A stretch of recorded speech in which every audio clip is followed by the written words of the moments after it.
นี้เข้าไปอยู่ในหัวใจสายตาหวานหอยยิ้มหวานมีแต่คนหวานดื่มเจ้ามาเป็นหวานใจ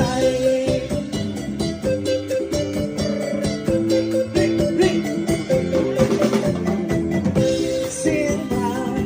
ที่เอ่ยมาหวานจะเกิดในวันไหวหวานจะเจอที่รักกันใบหน้าที่เลี้ยวมาหวานจนยืนอยู่บ่ได้หวานจนเกิดไม่พายใจจึงเกิดคำถามอยู่ในหัวใจเลยอยากจะถามให้หายกองใจมีแฟนแล้วหรือเอาอย่างงั้นก็จะขอให้เจ้าสอยพิจารณาคนนี้เข้าไปอยู่ในหัวใจสายตาหวานเธอยิ้มหวานมีแต่คนหวานแต่เข้ามาเป็นหวานใจ